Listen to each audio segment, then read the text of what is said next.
भगवान ना करे एक्सीडेंट हो, तो एक्सीडेंट में जहाँ तक कि टांग वगैरह कट सकती है, यानी कि आर्टिफिशियल टांग लगाने की जरूरत पड़ सकती है। तो मंगल और केतु की युति अगर यहाँ पर 8th हाउस में किसी वजह से कभी बन जाती है तो ये एक खतरनाक कॉम्बिनेशन है। पर अब ये नहीं है कि बचपन में ही कुछ हो जाएगा, जब दशा चलेगी, या मंगल की चले या केतु की चले या यहाँ के लॉर्ड की चले, जो भी राशि यहाँ पे होगी ना तो उसका स्वामी बनेगा 8th लॉर्ड, तो उसकी दशा चलेगी तब होगा। तो वैसे केतु लगन के अंदर आ जाता है तो ये आध्यात्मिकता देता है। केतु ज्योतिष भी पढ़ाता है, क्यों? क्योंकि अब जैसे 8th हाउस की बात कर ले, 8th हाउस भी ऑकल्ट साइंस का है ना, तंत्र मंत्र ज्योतिष और आपके अलग अलग तरह के जैसे होते हैं, टैरो कार्ड हो गया या किसी भी तरीके से भविष्य जानने के जो भी तरीके होते हैं, तो वो सब 8th हाउस में आते हैं, है ना। तो इसका मतलब संबंध है, इसको ये हाउस बहुत पसंद है, क्यों? क्योंकि इसके पसंद का घर है ये, है ना। इसी तरह अब ये लग्न में केतु आ गया तो पर्सनैलिटी के ऊपर केतु का प्रभाव होगा, तो ऐसा व्यक्ति षड्यंत्र ना करके मंत्र वगैरह में उसमें जाने की कोशिश करेगा। इसी तरह से केतु का पसंदीदा घर ये वाला भी है, 12वां घर। क्यों? क्योंकि केतु मोक्ष कारक है। अब मोक्ष कब मिलता है जातक को? मोक्ष कब मिलता है? मोक्ष तब मिलता है जब हमारे पूरे जो हमारे कर्म हैं, कर्मों का हमारा कार्मिक अकाउंट पूरा जीरो हो जाए, जो कि बहुत आसान काम नहीं है। कार्मिक अकाउंट जीरो कैसे होगा? जो जो भी हमने कर्म किए हैं उनका सबका या तो हम भुगतान कर लें या उनके सबके रेमेडी कर लें, या हम आगे जितने कर्म कर रहे हैं वो निष्काम कर्म करें। गीता में यही बताया ना भगवान ने कि भाई जब हम निष्काम कर्म करने लगते हैं तो फिर जो व्यक्ति है वो मुझे पाता है, यानी कि तब उसका मोक्ष होता है, तब वो आवागमन के 184 का जो चक्र है उसमें से बाहर निकल जाता है।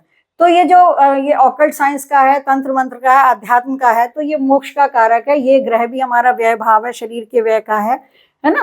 तो ये भाव इसको बहुत पसंद है। तो केतु जो है वो मोक्ष की तरफ ले जाता है, यानी कि हमको विरक्ति की ओर ले जाता है। यानी कि केतु का प्रभाव, जैसे कि हमने आपको बताया था कि राहु भोगवादी है, राहु को सब कुछ बढ़िया बढ़िया चाहिए, घटिया चीजों में कॉम्प्रोमाइज नहीं करेगा, उसे सब कुछ बढ़िया चाहिए, वो सांसारिक सुख लेना चाहता है, वो लिप्सा का ग्रह है, उसको सब चीज चाहिए, लालची है वो, उसको वो षड्यंत्र तिकड़म करके धन भी कमाना चाहेगा, अच्छी गाड़ी बंगला अच्छी पत्नी, उसको सब चाहिए। और केतु क्या है? केतु को वैराग्य है, केतु वैरागी है।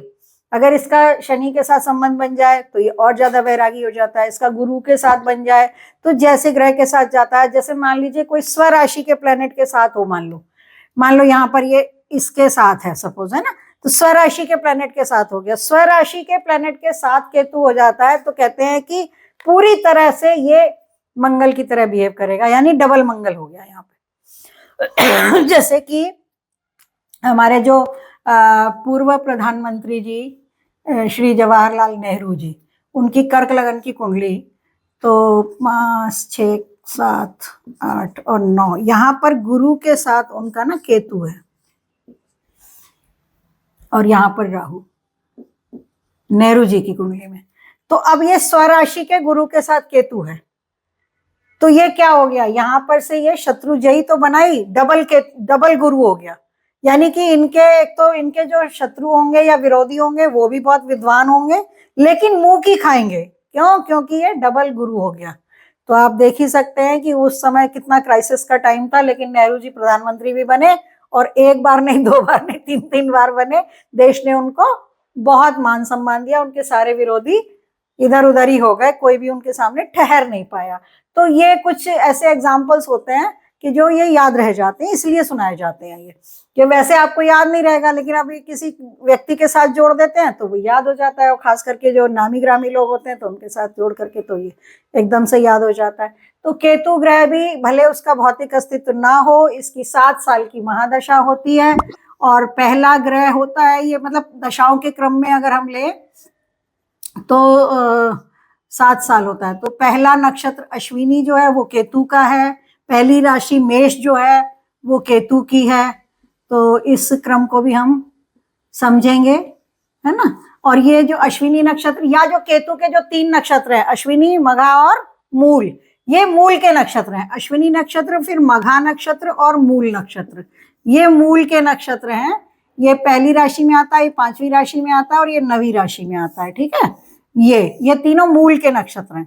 तो ये भी एक चीज है। मूल के नक्षत्र हैं, केतु ग्रह के हैं, 7 साल की महादशा होती है, ये 3 इनके नक्षत्र हैं, वे इन राशियों में पड़ते हैं, मेष राशि में, सिंह राशि में और धनु राशि के अंदर। तो केतु ग्रह जो है, इसकी जब महादशा चले तो वो ड्राइविंग बहुत सावधानी से करें, क्योंकि मंगल के कारण, ये मंगल से जैसा बिहेव करता है ना, तो ड्राइविंग का भी मसला इसमें आ जाता है, और ये हेड इंजरी देने में इसका कई बार प्रत्यक्ष देखा गया है कि केतु की महादशा में किसी ना किसी अंतर में जाकर के हेड इंजरी होने का चांस रहता है। तो अगर आप बाइक चलाते हैं या कोई भी व्हीकल चलाते हैं, खास करके बाइक या 2 व्हीलर, तो बिना हेलमेट के कभी ना चलाएं, खास करके if you are passing Ketu mahadasha. इसी तरह से संक्रामक रोग देने में, इसको चेचक देने में इसकी बहुत महारत है। ये देखने में आया है कि केतु की महादशा में कभी ना कभी जातक को चेचक जैसी बीमारी से भी, ये कुरूप बनाते हैं ना, ये स्किन को खराब कर देते हैं, है ना। तो ये चीजें हैं। तो केतु का ये वही बात है कि केंद्र के अंदर और त्रिकोणों के अंदर अच्छे माने जाते हैं, अकेले हों तो बेटर है, दूसरे ग्रहों के साथ होते हैं तो उनके प्रभाव में आ जाते हैं, है ना। तो केतु ट्रांसफर बहुत देता है, स्थान परिवर्तन बहुत कराता है। ट्रांसफर अगर कोई पूछने आए ट्रांसफर हमारा होगा कि नहीं होगा, और अगर केतु का अंतर चल रहा है तो बड़ी आसानी से हम लोग कह देते हैं हाँ लग तो रहा है कि भी आपका ट्रांसफर होगा, है ना। इस तरह से है। तो केतु अलगाववादी भी है और केतु सर्जन भी है, मंगल की तरह बिहेव करता है। 7 साल की दशा है इसकी, और मंगल की भी दशा 7 साल की ही होती है ना। अब ये दशाओं का सिस्टम पढ़ेंगे, अभी दृष्टि वगैरह हम पढ़ेंगे तो तब हमें और भी ज्यादा क्लियर हो जाएगा। तो आज के लिए हम इतना ही रखते हैं, और ये इसके साथ ही, केतु के साथ ही हमारा 9 ग्रहों के कारकत्व पूरे हो गए हैं।